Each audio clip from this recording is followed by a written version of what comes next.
que é o mínimo, doutor? Porque a minha sempre foi muito baixa. Então, minha filha, por exemplo, também. Qualquer coisa, cai a pressão mais ainda e desmaia. Porque a gente lá em casa estava 9 por 8, 9 por 6, 10 por 8, 10 por 6. A gente infere que a pressão abaixo de 9 por 6 seja uma pressão baixa.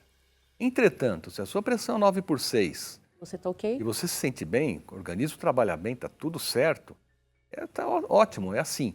Entretanto, tem pessoas que com 9 por 6 desmaiam. Então, na verdade, a pressão boa é aquela mínima que o organismo trabalhe bem. Se é 11 por 7, ok. Se é 12 por 7, 12 por 8, ok. Acima de 13 por 9, a gente considera hipertensão. O mínimo que é o preocupante, né? Quando tá alto, né? A gente Sim. fala 12 por 8. Diz que quando esse 8 sobe para 9, 10, aí que é o perigoso, é verdade? Existem dois tipos de pressão alta, a gente considerar os valores. A hipertensão diastólica e a hipertensão sistólica. A diastólica é quando a sua pressão mínima é que é alta. Ah, vou no médico e a minha pressão está 12 por 10, 12 por 9,5.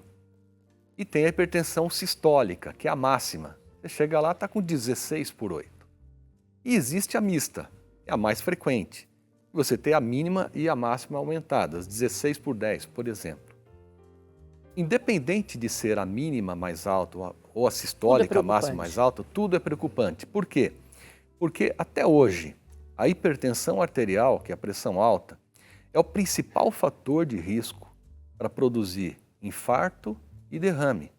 E às vezes o primeiro sintoma, sinal da pressão alta, é a pessoa chegando com infarto no pronto-socorro, chegando com AVC ou derrame. Por que é importante a gente conhecer isso? Porque se eu quero saber se eu tenho pressão alta, eu tenho que medir a pressão. E qual é o momento ideal para fazer isso? É agora. Não espere sentir sintoma. Essa mudança de clima também é uma coisa que preocupa muito vocês, né?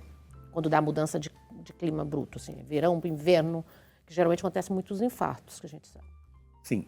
Com a queda de temperatura, existe um aumento da ocorrência de doença cardiovascular, principalmente o infarto, por alguns mecanismos adaptativos. A circulação, os vasos sanguíneos ficam um pouco mais estreitos, tá certo? Para poder preservar a circulação dos órgãos mais internos, e isso por si só já faz a pressão aumentar, porque aumenta a resistência do trabalho do coração. Então, o coração tem que gerar uma pressão maior. Então é normal que no período do frio, a frequência cardíaca aumente, a pressão arterial aumente. Entretanto, se a pessoa já é hipertensa, ou se a pessoa tem problema nas coronárias, por exemplo, entupimento nas coronárias e não sabe que tem, ela pode, numa situação de frio, de atividade física, enfim, ter um infarto. O nosso sistema cardiovascular é o coração, que é uma bomba, e os vasos sanguíneos, que são canos, tá certo? Só que eles não são rígidos, né? As nossas artérias, veias, elas são elásticas, então a nossa pressão varia muito durante todo o dia. E essa variação de pressão é uma coisa fisiológica. A gente, quando sente medo, por exemplo, ou quando a gente está fazendo uma atividade física, a frequência cardíaca tem que aumentar, o sangue tem circulação mais rápida para poder oxigenar melhor os tecidos, tudo, e a pressão sobe para que isso aconteça. Então imagina você andando na rua, tá certo, na avenida, com pressa para chegar, acabou de descer do ônibus para chegar no trabalho, e aí chega alguém lá, não, eu quero medir tua pressão. Aí o médico está alta, você tem que ir no médico. Não, não é bem assim.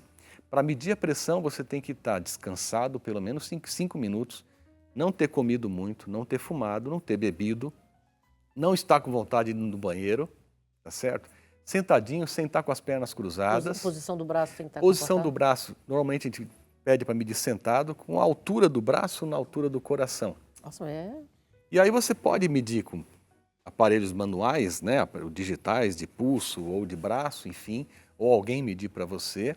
E essa pressão vai ser a mais próxima do real. E a partir daí, se a sua pressão estiver alta, acima de 12 por 8, a recomendação é que vá conversar com o médico.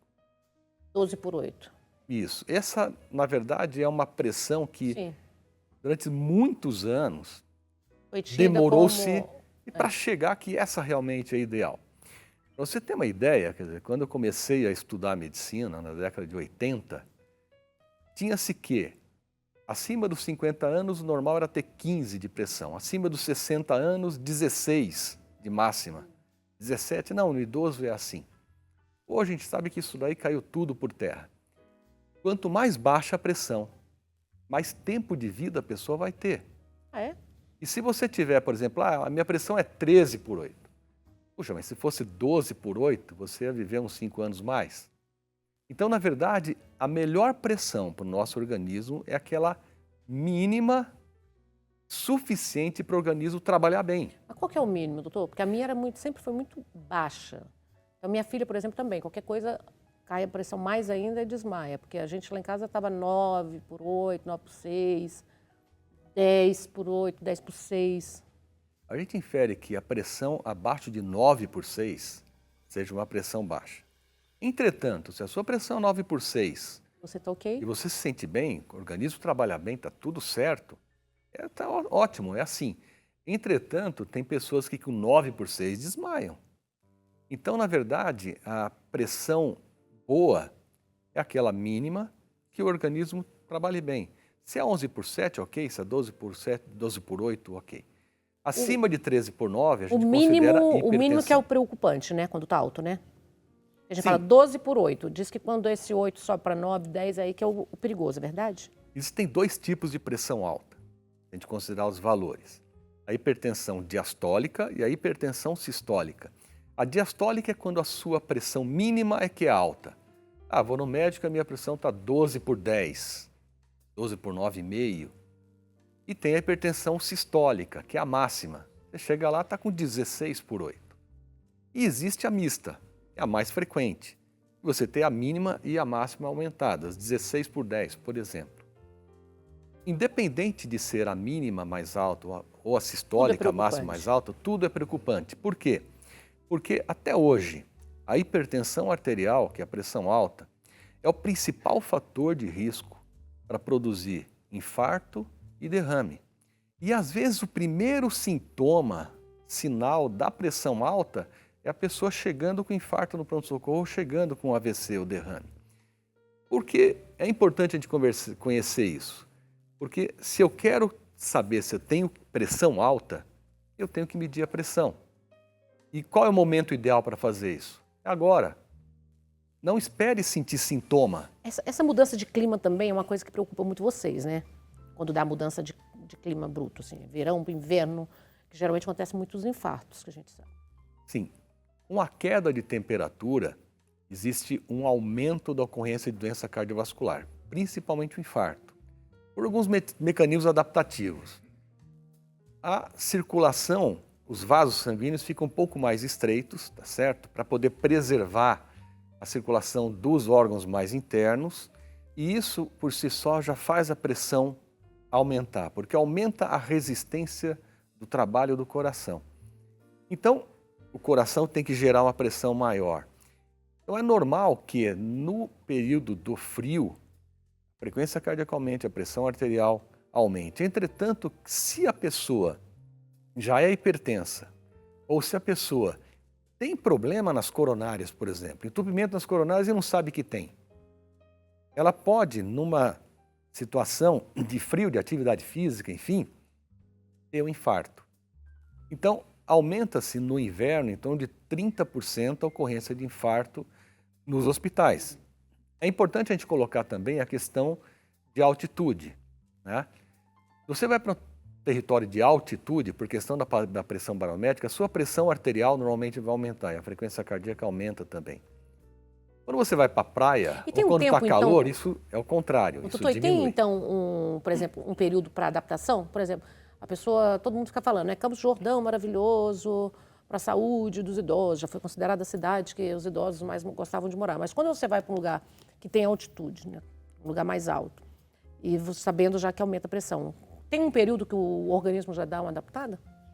Logo quando você chega, essa adaptação vai acontecendo. O importante, eu acho que a gente tem que colocar é, se você tem pressão alta e vai viajar para altitude, meça a sua pressão, vê qual vai ser a reação da pressão na altitude, converse com o seu médico para saber se você não vai precisar tomar um pouco mais de medicamento.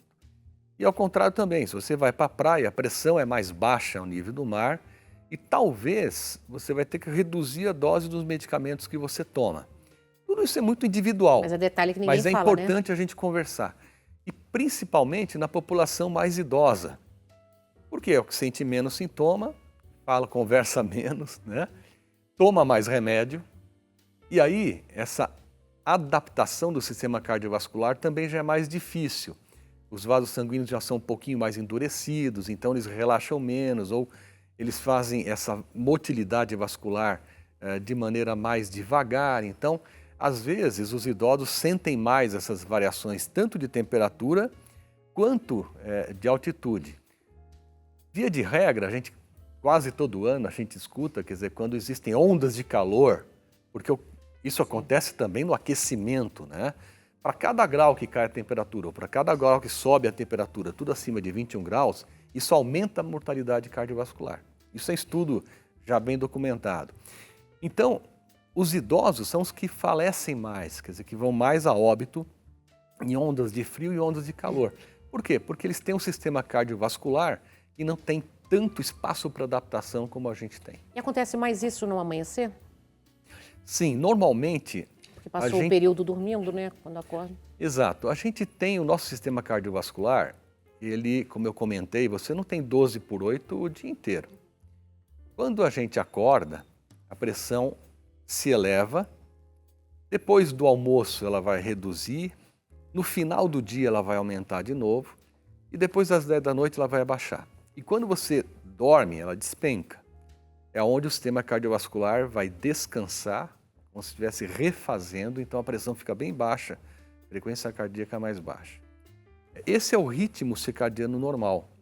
A pessoa que tem uma pressão normal, ela vai fazer esse ritmo dentro de valores normais de pressão. Entretanto, a pessoa que tem hipertensão arterial, ela vai fazer essas ondas em níveis mais elevados. Por isso que de manhã é mais frequente você ter as crises hipertensivas e o infarto agudo do miocárdio, porque é um período em que a pressão está mais alta. Tá vendo? Não estou errando? Sim. Então, também diga uma coisa, a pessoa que já tem a pressão alta, quais os cuidados? É que a gente fala, não come sal demais, tome cuidado, beba água, mas parece que, né, que a gente está falando em vão. E aí? Quais são os mitos e verdades? É muito importante a gente colocar isso, porque sabe que morte por doença cardiovascular são quase 18 milhões no planeta, né? Todos os anos morrem 55 milhões de pessoas no mundo, né? Então, dessas 18 milhões, doença cardiovascular. Então é importante a gente falar desse tema. Então, na verdade, quando você tem a hipertensão, a gente já pensa logo, tem que tomar remédio, né? Entretanto, a hipertensão, ela, assim como o diabetes, doenças cardiovasculares, ateromatose, elas são muito influenciadas pelo comportamento. Então, o tratamento não farmacológico, ou seja, tratar sem remédio, é a primeira coisa que o hipertenso tem que saber. Então, o que é importante? Saber que se combater o estresse reduz a pressão arterial, fazer atividade física aeróbica, quer dizer, de movimento, caminhada, bicicleta, corrida, aquilo que você gostar, natação, isso também vai reduzir pressão arterial. A dieta, a gente sabe que o brasileiro, a gente tem uma ingestão aí em torno de 10 gramas de sal por dia, ou de sódio por dia, né? E o ideal é ter de 2 a 3 gramas.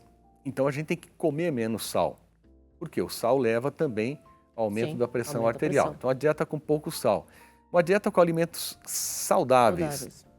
Tem uma dieta específica para a redução da pressão arterial, chamada dieta DASH, D-A-S-H, uma sigla na verdade, e que tem elementos ali que são componentes de uma dieta que vai ajudar realmente a reduzir a pressão. Você vai tirar elementos que são embutidos, que são ultraprocessados, que tem muito sal e que vai piorar isso daí. Momentos de lazer para redução do estresse é importante. Momentos de meditação ou de respiração lenta também são comprovados que reduzem pressão arterial. Então, conhecendo essas coisinhas, né, mantendo o peso, fazendo atividade física, relaxamento, meditação, controlar o estresse, não fumar de jeito nenhum E aí? e beber muita moderação, você vai estar reduzindo a pressão arterial, mesmo sem tomar remédio. Também isso aí já é uma qualidade de vida perfeita, né? Isso aí teria que ser o Sim. perfeito, ideal para todo mundo, né? O ideal é que a gente criasse esse hábito Esses hábitos saudáveis, né? pra desde vida. criança. É. Né? A Sociedade Brasileira de Cardiologia tem um programa muito bacana, que é da SBC vai à Escola, que ensina hábitos saudáveis à criança. E a criança acaba ensinando até o pai, porque a gente adquire esses hábitos em casa, né? Então a gente aprende de criança a gostar de doce, né? A gostar de gordura e tal, a não fazer atividades, enfim. Quando você cria um hábito saudável desde criança, é mais fácil, porque hábito é aquilo que você está habituado, acostumado a fazer. Tem que ter os bons costumes, né? Depois, quando a gente vai para uma idade um pouco maior, você mudar o hábito é difícil. Mas a gente tem que procurar. Também tem que Porque fazer, vale né? a pena, a gente tem que buscar longevidade. Nós estamos vivendo mais, isso Sim. sem dúvida acontece. Mas está perdendo muita qualidade de vida. Só que a gente tem que viver com qualidade de vida. E para ter isso, a gente tem que ter hábitos bons, saudáveis de vida. Certo. O telefone está liberado, o WhatsApp. Tem perguntas, gente? Alguma pressão sob pressão alta? Está tudo sob controle? Está tudo perfeito do jeito que ele está falando? A alimentação está saudável, comendo pouco sal, tomando muita água, sem fumar, sem beber cachaça, sem beber bebida alcoólica. Está tudo perfeito. Então ninguém tem nenhuma pergunta porque está tudo bom, né? É sempre assim, estou deixando liberado para vocês fazerem pergunta. Parece que todo mundo está... Quando pergunta, não, está tudo direitinho. Mas e aí, doutor? Como que é a realidade? A realidade é que cada dia mais a alimentação está mais errada, né? Não, é verdade. Nossa, É que, na verdade, assim, é difícil. Você vê, os países, o Brasil, ele está dentro dos países de média renda, né? A hipertensão arterial é a principal fator de risco para infarto no Brasil. Então, dentre os fatores que é diabetes, que é colesterol, que é a vida sedentária, é a obesidade, é o estresse, é o tabagismo, a hereditariedade, a hipertensão é o mais frequente. Doutor, se você já tem casos na família, por exemplo, né, um pai, um avô, alguém hipertenso, você tem que começar com que idade a já ir num cardio, fazer esses acompanhamentos? Essa pergunta é espetacular. Por quê? A hipertensão arterial, em 90% das vezes, ela é hereditária. Ou seja, ela é a doença. Só em 10% das vezes, a hipertensão é um sinal, sintoma de uma outra doença. Pode Então, ser o quê? Por exemplo, problema de tireoide, um hipertireoidismo, aumenta a pressão. Tumores que produzem adrenalina, aumenta a pressão. Estreitamento numa artéria do rim, produz hipertensão. E o tratamento é diferente, porque você dilata a artéria do rim, você resolve o problema. Você trata a tireoide, resolve o problema da pressão alta. Mas a hipertensão arterial é hereditária e ela pode aparecer para quem tem pai e mães hipertensos a qualquer momento da vida. Do nada, né? Do nada. Desde a infância até a adolescência, até adulto jovem, 20, 30. Na maior parte das vezes vai aparecer na média aí, entre 30 e 40 anos, né? E com o envelhecimento, aumenta bastante. Por quê? Você fica mais tempo exposto a fatores ambientais, todos aqueles, né, os hábitos, né? Então, 50% das pessoas que têm 50 anos têm pressão alta. 60% das pessoas de 60 anos têm pressão alta. E essa é a conta que vai subindo. Mas assim, agora, você que tem pressão baixa, por isso falando, a pessoa que tem pressão baixa, de uma hora para outra, pode passar a ser alto? Pode passar a ser alta. Se ela tiver uma herança genética e se os hábitos de vida não forem saudáveis, a hipertensão pode aparecer a qualquer momento. É importante a gente colocar, e cada vez mais, que a hipertensão pode afetar crianças também, né? Nós fizemos um primeiro trabalho sobre hipertensão infantil, um dos primeiros no Brasil, em 1985. A hipertensão arterial na criança, ela é diretamente relacionada a erro alimentar e à obesidade infantil. Então acontece nas crianças até de mais renda, quer dizer, que se alimentam mais e tal, e que não fazem atividade física. E hoje, quer dizer, a competição dos games de vídeo, tá certo? É uma competição desleal, né? Porque assim, é maravilhoso.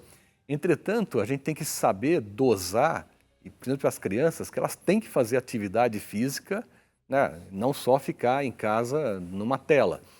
Mas é importante colocar para os pais que as crianças têm que ir no pediatra, medir a pressão arterial. Por quê? Você pode corrigir isso na infância, é mais fácil. Mais fácil. Existe a herança genética? Existe, mas na criança, você corrigindo a alimentação, reduzindo o peso, você vai tratar melhor a hipertensão arterial. Aí no adulto, eu já não sou mais criança, tal, quando é que eu tenho que medir a pressão, doutor? Você pensou em medir a pressão, É porque está precisando, vai lá. é que está precisando. Quer dizer, quanto mais cedo Alguma você medir coisinha a pressão, aconteceu. legal. Aí de quanto em quanto tempo eu tenho que medir? Uma vez por ano, todo mundo tem que medir a pressão arterial. Uma vez por ano. É pouco, tem que ser Aí mais, se né? eu tiver pressão alta, então você vai no médico Uma vez por e semana. ele vai determinar o tempo em que você vai medir. Esse aparelhinho é recomendável para ter em casa? A gente recomenda que você, a pessoa, principalmente os pacientes que têm hipertensão arterial, que tenha um aparelho em casa. Mas eu acho que uma coisa é bem importante a gente colocar. Instruir a pessoa. Leve, na primeira consulta que você for no médico, leva o teu aparelhinho pra aparelhinho. Pede para ele comparar, medir no dele e no seu e ver se está calibrado, se está legal. Porque normalmente os aparelhos de hospitais e Teve um dia que eu clínicas fui são... fazer um nesse lá, eu quase infartei só vendo o resultado. Tava tudo errado, aí eu desisti. E essa comparação é importante, porque às vezes o teu aparelho em casa está totalmente É isso descalibrado. que eu tô falando, eu teve lá o meu, e aí a tava dando informação 20, é ruim. 22 por não sei quanto. Falei, pronto, infartei, eu tive um... Então melhor, leva no médico, compara, Pra ele, não, tá legal? Então aí você tem uma confiança no seu aparelho e sabe que você pode, de vez em quando, medir Sim. sob orientação médica. E ensinar tal. alguém também direitinho, Sim, porque porque tem um às jeito vezes é muito, equilibrado. isso facilita muito, porque são facilidades da vida moderna que a gente não tinha antigamente. Então hoje, você entra com uma medicação para o paciente, tá certo, pessoal? Olha, você vai tomar essa medicação. Doutor, tem só uma pergunta para você, tá? O pessoal Sim, tá sim. mandando. João, pode colocar, por favor, a pergunta. Boa tarde, doutor. A reposição hormonal protege a mulher de futuros AVCs? Meu nome é Helena, do bairro da Lapa. Obrigado. Hormônio, Então, proteger. a reposição hormonal, ela deve ser feita na mulher após a menopausa. Eu acho que isso muda muito a vida da mulher. Qualidade de vida. Já tivemos no passado alguns estudos científicos mostrando que a reposição hormonal, isso foi na década de 90, reduziria mortalidade. Entretanto, estudos posteriores, com um volume muito maior de pessoas, mostrou que a reposição hormonal ela não vai interferir na mortalidade cardiovascular, ou seja, ela não protege, tá certo? Mas uma coisa importante, ela não vai piorar, ou seja, você não vai aumentar a chance de ter AVC ou infarto se fizer a reposição hormonal. A gente coloca que o hormônio da mulher na fase pré-menopausa protege sim a doença cardiovascular, né? Tanto que as pessoas que têm, as mulheres, elas têm um HDL colesterol mais alto do que os homens, tá certo? E se a mulher tem hábitos saudáveis, não fumar, não bebe muito, faz atividade física, controla o peso, controla o diabetes, controla a pressão, nessa fase pré-menopausa, ela tem menos chance de ter doença cardiovascular que o homem. Pergunta. Tá? Me chamo Andressa, sou de Cuiabá, Mato Grosso. Gostaria de saber quando a pressão fica oscilando. Será que eu tenho pressão alta? Eu faço musculação e me alimento bem. Bebo cerveja moderadamente, tenho 42 anos. Ótimo. A oscilação a gente já falou aqui. Se essa oscilação da pressão ocorre entre valores que são esperados para a normalidade, ok. Agora, se ela mede a pressão e tem dado valores bem Picos alto, acima né? de 12/8, a recomendação é procurar o médico, cardio. tá certo? E hoje a gente tem exames, por exemplo, que é um aparelho que vai ficar medindo pressão às 24 horas da pessoa, que a gente chama de mapa, e que faz realmente um mapa da pressão arterial. E a gente estuda se aquela variação que está tendo está dentro da normalidade. Tem jeito hoje, né, doutor? É. Tudo tem jeito. E o que é proibido, que você acha assim que não pode? As pessoas têm que evitar. Olha, eu acho que, na verdade, a gente tem que conhecer aquilo que pode levar a gente a adoecer. Tem esses costumes de coisa muito salgada, né? Sim. Tem gente que nem experimenta, nem experimentou a comida e já vai colocando sal. Eu acho que a primeira coisa... É um vilão? Eu acho que a primeira coisa é a pessoa saber se ela é saudável, se o seu coração é saudável. né? Se você tem pressão alta, se você tem diabetes, se o seu coração já tem alguma alteração, porque a hipertensão ela vai afetando alguns órgãos-alvo, que é cérebro, coração, os vasos sanguíneos, os rins, retina, as artérias dos membros inferiores. E aí ela vai provocar infarto, derrame, insuficiência renal, disfunção erétil no homem, cegueira, dissecção de aorta, ou seja, uma série de coisas. Muita coisa, né? Então, a primeira coisa, eu tenho que saber, primeiro, eu tenho alguma alteração, eu tenho hipertensão arterial. Se eu tenho hipertensão arterial, já afetou algum órgão-alvo? Já está começando a afetar? Se não, não, tá beleza, ótimo. Então eu preciso agora evitar fatores de risco que possam me levar a desenvolver essa doença, principalmente se eu tenho fator hereditário. Então, eu tenho que ter um peso legal, eu tenho que ter uma atividade física boa, no mínimo uma caminhada de meia hora, 3 vezes por semana, já tiro o rótulo de sedentário, certo? Eu tenho que ter uma alimentação bacana. O que é uma alimentação bacana? Eu não preciso ter excesso de doce, nem excesso de sal, nem excesso de gordura para ter uma alimentação legal. São os 3 vilões. Se eu diminuir a quantidade deles, legal, já estou indo bem. Eu procurar ter alguma atividade de lazer para melhorar o meu estresse. Estresse, né? Tá certo? Estresse é um de grande relaxamento. Então, isso realmente vai te levar a ter uma qualidade de vida legal e diminuir a chance de você adoecer no futuro. Pessoal, eu só queria só uma dica sua. Uma pessoa que já teve infarto, já infartou, entendeu? E continua fumando. Qual o conselho que você pode dar para essa pessoa? Que por um acaso é meu amigo. Não vou nem falar o nome, que ele vai ficar bravo comigo. As pessoas que infartam, elas têm 18% de chance de ter um novo infarto no período de um Quanto? ano. 18% de chance de infartar novamente em um ano. O tabagismo, para quem já infartou, tem que ser proscrito. É aquele rapaz lá, eu só vou te mostrar. Mas lá. aquela questão do hábito, né? Que é difícil a pessoa deixar o hábito. Mas o tabagismo ele é interessante, né? Ele é um fator de risco agressivo e independente. Por que eu falo independente? A pessoa pode ter a pressão normal, pode ter tudo certo, mas ele fuma, ele está no risco de ter um infarto. E normalmente são infartos grandes, em artérias importantes, tá certo? Em indivíduos jovens. Então é uma catástrofe, sabe? Ah, mas eu fumo pouco. O número de cigarros é importante se a gente quiser fazer um link com o pulmão com câncer. Então, vai ter mais chance de ter câncer aquele que fuma mais cigarros por mais tempo. Agora, para o aparelho cardiovascular, essa relação não existe. Então, você pode fumar pouco e ter um infarto. Por quê? Porque o cigarro ele provoca 2 coisas que não são tempo dependentes. Ele pode levar à formação de um coágulo dentro da artéria. O sangue coagula, vira uma pedrinha lá e a artéria fecha na hora. Tá certo? E ele pode provocar o espasmo, que é o estreitamento do vaso. Reduz a passagem de sangue e pode infartar também. E isso não é tempo dependente. É não fumar, tempo né? dependente é a formação da placa de gordura pelo colesterol e que o cigarro, sim, acelera, assim como o diabetes, acelera a formação desse entupimento. Doutor Marcelo, ficaria horas e horas e horas aqui. Quero te agradecer muito, te convidar para voltar mais vezes no programa. Voltarei. Você pode deixar alguma rede social para a gente? Sim, nós temos o @Grupo Angiocárdio, que tem várias informações, né, sobre cuidado da saúde. Imagina na tela, João Borges. Isso. E pode ser acessado por vocês. Aí, ó. Só seguir, gente. Obrigada, doutor. Eu que agradeço. Gratidão, Fico à viu? disposição. Vem mais vezes, viu? Tá bom, obrigado. Some mais não. Nós vamos para o intervalo comercial, um minutinho só. Não saiu daí que tem muito mais para você aqui no Tarde Top.